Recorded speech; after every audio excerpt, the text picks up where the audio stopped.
Ooh. Beautiful Wisconsin summer day. Let's see what we have on this week's list. Nice cup of tea.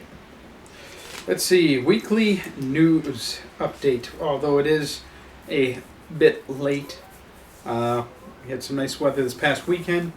58 degrees is what I measured it at. And look at it now. Snow blowed a few times today, but had about 5 or 6 inches of snow today. So, number 1 on the list. You might notice the Model S behind me is not my usual Model S. Or maybe you didn't notice because they all kind of look the same. Yes, this is my new 90D, and it's kind of covered up with snow, so I guess you couldn't see the 90. And all I can say is, wow, what a difference in quality compared to 2013 early production, which is what my old one was. I got some real good tests coming for you guys. Some stuff's coming up already.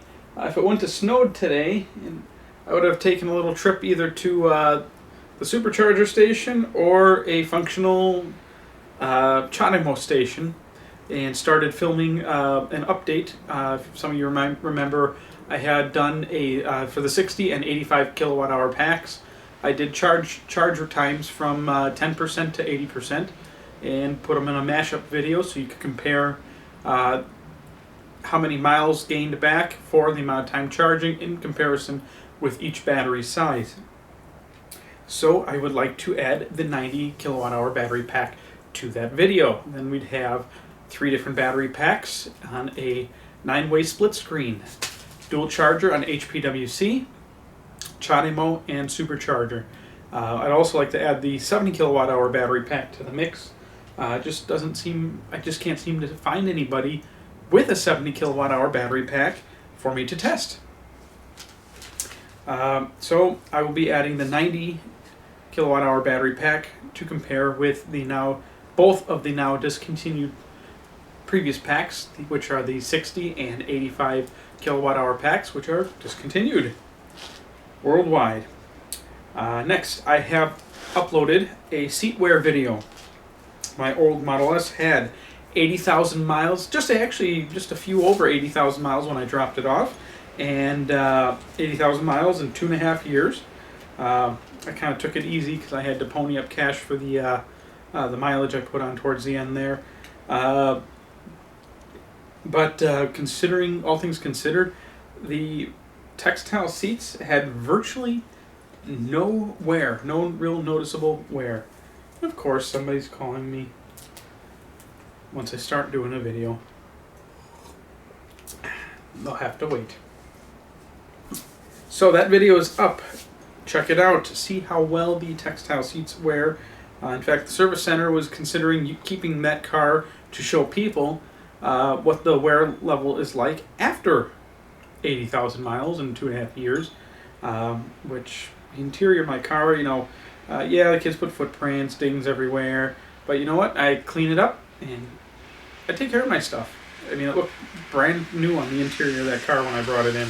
See for yourself. Let's see.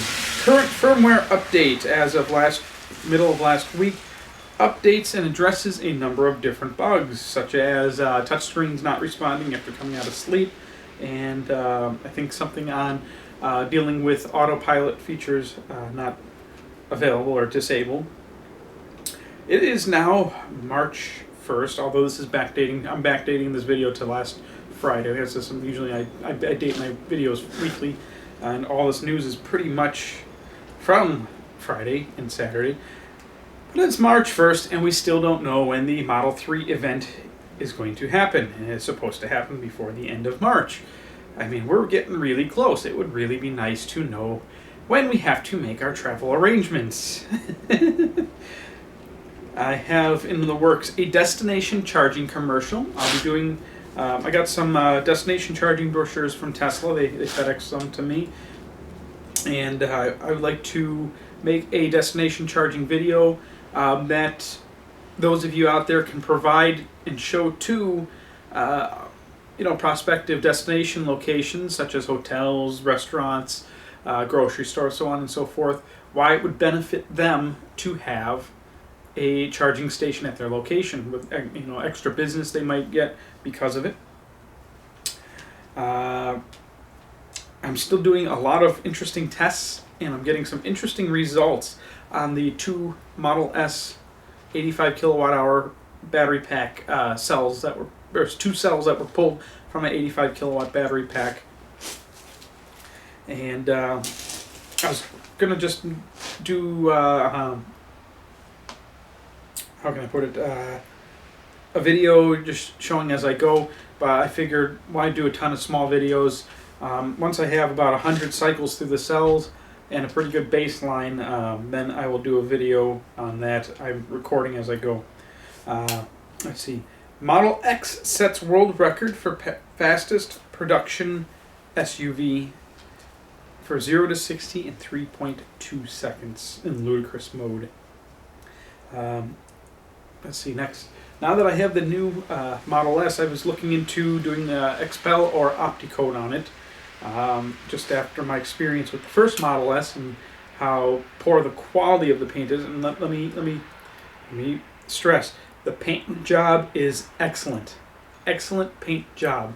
The paint quality is horrible. Thank you, California, for your strict emission standards. California has just as many bad ideas as they come up with good ideas. Anyways, I was looking for opinions online and trying to do some searches about Xpel and Opticoat. And the funny thing is, almost the number one referral, the number one thing that popped up every time I was searching was Tesla Model S and now Tesla Model X. And people asking, mostly from the Tesla Motors Club forum and the TeslaMotors.com forum, which one's better. So I just thought it was kind of hilarious that heck greatly outnumbered any other vehicle or forms by a long shot. So those of you that out there that do Opticoat or Xpel installations, you should really cater towards those Tesla owners, since they seem to be given quite a bit of business right now. Let's see. Range updates are restarting from the very beginning. A lot of you loved my little video series that I was doing where I'd update everybody what my rated range was every 1,000 miles. I unfortunately had to stop doing that last summer due to, I can't go into details due to non-disclosure agreements, but a side effect of those non-disclosure agreements for arrangements made, whereas I couldn't discuss verbally or imply or outspokenly discuss the range of my vehicle at that time. New vehicle, that no longer applies to this car. I still can't talk about what was done to my old car, but I can talk about the range on my new car. So I have that online. I back-miled it to 0 miles, but it was technically about 18 miles on the car. I round.